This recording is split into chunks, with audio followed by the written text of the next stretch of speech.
Hi, this is TJR, and it's time for part 3 of my review of the Beatles' Sgt. Pepper 50th Anniversary Super Deluxe Edition box set.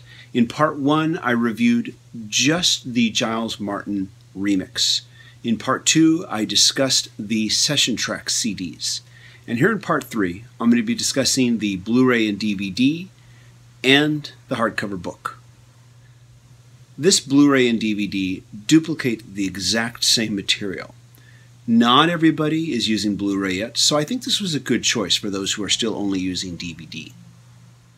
So I'm going to discuss the content on these discs in what I feel is their order of importance.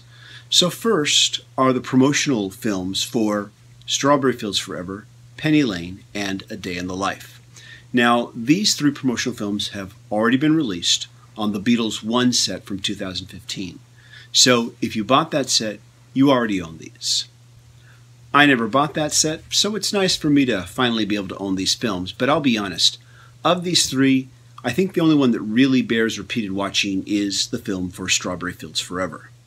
Next is the 1992 documentary, The Making of Sgt. Pepper, fully restored and released for the first time on Blu Ray. Now, I watched this back in the day, and when this came out, it was just a real revelation for me, because I actually got to see George Martin at the recording console, playing and separating the different tracks from the original master tapes, while he discussed the making of the various songs. I also got to see Paul, George, and Ringo give their recollections as well. Now, you have to remember, this was all before the internet, when it was very hard to get this kind of background information straight from the source. Looking back now, in retrospect, the only downside to this documentary is that it didn't cover each song track by track. Instead, it only chooses to cover certain songs from the album. But at the time, I just remember I was just really grateful for this insight. A lot of the stories told in this documentary have since now been retold, and this information is a lot more widely available, but at the time this came out, this was just like a real godsend.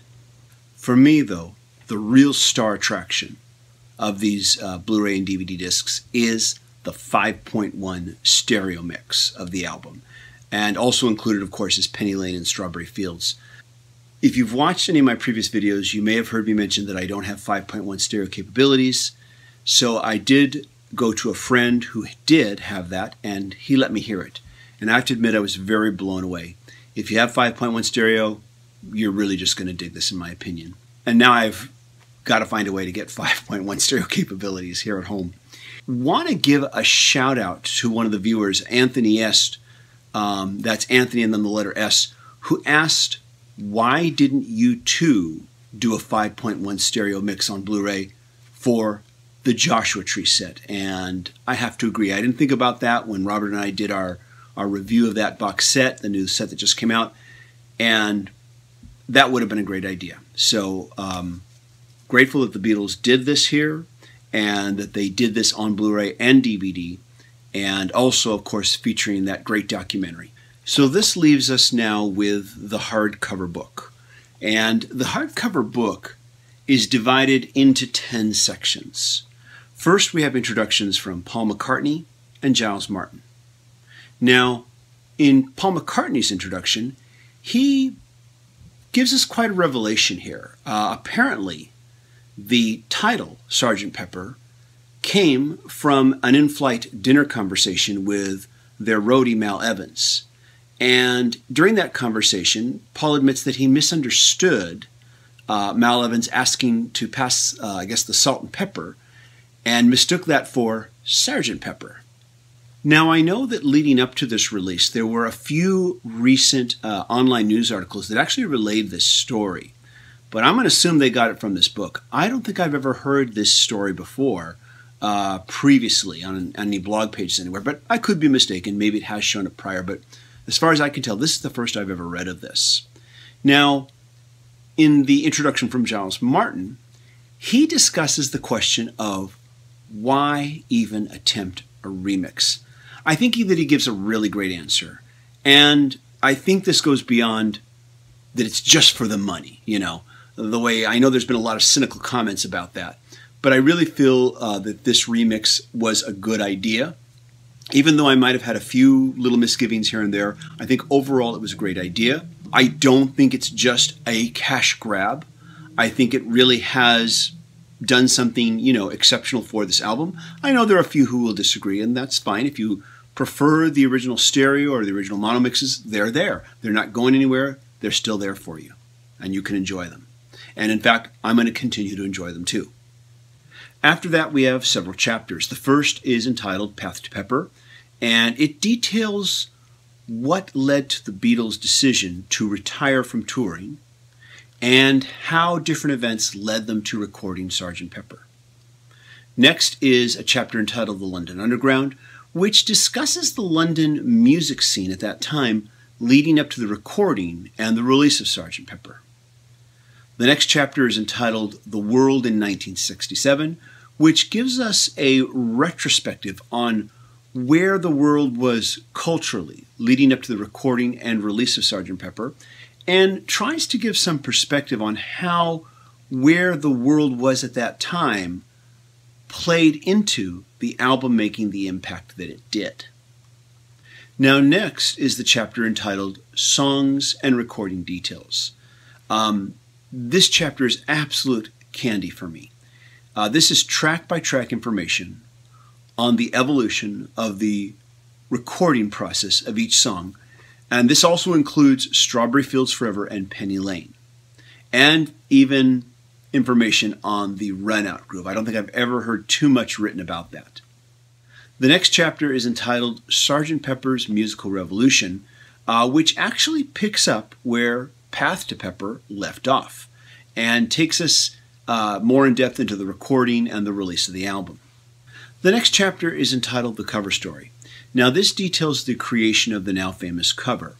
At the time, it was the most expensive album cover ever created. Also included in this chapter is a full-color art reproduction of an alternative version of what might have been the interior gatefold by artist Mary Key Dunham. Hopefully I've said that correctly. It's a stunning bit of art. After that are two very small mini chapters, which I honestly feel comprise one chapter.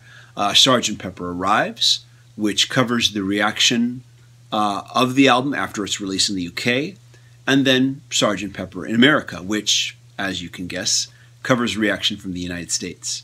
After that are the song lyrics, which I know pretty much by heart now. And all throughout this book, there are tons and tons of great photos, memorabilia like handwritten lyrics, artwork from Paul McCartney. I'm sure some of this stuff has probably once again appeared maybe on other blog pages, but it's great to have it here reproduced in just really nice, gorgeous, full color and black and white. I found the book to be tightly well written and very enjoyable. True, a lot of this information I've already, heard of before, read before, but a lot of information I had never read before. Some of this information may have already been discussed on previous blogs, but if they are, I'm not aware of it. And it is nice to have all this information in one place. So that leaves only the posters and, of course, the replica of the album insert. And if you're expecting me to review those, sorry, it's not going to happen. I did show those posters in the unboxing video, and they're nice to have. So with all that said, I just want to now just kind of give a few final words and final thoughts on this set. In the book, there is a recounting of the Dick Clark American Bandstand show broadcast, where Dick Clark broadcast the Strawberry Fields Forever video for the first time to American teenagers. And it recounts the rather puzzled reaction from the American teenagers who just didn't know what to make of it. I have, of course, seen some of this footage on various documentaries, and you can see some of it on YouTube. One thing that I wish that had been included, and I think it would have been great, is had they gotten that footage, of course, clean it up, remaster it as best you can, and put it on the DVD and Blu Ray. I think that would have been great, but who knows, maybe there were rights issues. Since this set was first announced, I've made a number of videos, and there have been a lot of great comments, and I really appreciate everybody's comments on this video. I would, however, get these comments from naysayers or possibly even trolls just trying to bait reactions who would take on these kind of, doom and gloom attitudes. It's all just a money grab, and you Beatles fans, you'll fall for anything. You'll buy anything that they put out, and this is just a con job and you're all falling for it. And I'm smarter than the rest of you because I didn't buy this and I'm not going to fall for it. Nobody is being forced to buy this. Nobody is having a gun put to their head and being told you have to buy this. And there's nothing wrong with you not wanting to buy it. I myself wasn't sure at first if I was going to buy it. I'm glad that I did, though. I've never bought any of these Super Deluxe box sets before. This is the very first time I've ever done this. And to be honest, this is exactly the kind of set that hardcore Beatle fans, I think, have always wanted. I didn't realize, but it's what I've always wanted too. And I do hope that there will be more of them for the Beatles releases, especially if they put this much care and attention into them. Going back to the U2 Joshua Tree 30th set, I considered it. I'm glad I didn't get it. There was just too much redundancy. Here, not a whole lot of redundancy, just a lot of new stuff. Sure, some of these audio tracks may have been released on bootlegs, but I'm glad to have them here officially, especially with the better audio quality. And maybe some of this information in the books has been published elsewhere, but once again, glad to have it here in high quality hardcover book all in one place. So now that we've had a chance to absorb this set here, what are your final thoughts? What are your thoughts to the reactions to this set? I'm curious to know. Finally, I'd like to just give a few updates here on the channel. This month I said that June would be Beatles month. And one of the things that I said that I would post is the beginning of my in-depth analysis of the Sgt. Pepper album. June is coming fast to a close, and I've yet to post one video on that. Part 1 will be posting very shortly, so look forward to that. The continuing chapters will come later, as quickly as I can get to them. I'm still working on that. I do apologize. Life has had a habit of interrupting me quite often. And a lot of things happened that I didn't expect. But stay tuned. There's more stuff to come. Thank you so much, everybody, for your support. And please subscribe to the channel if you haven't done so yet. Bye-bye.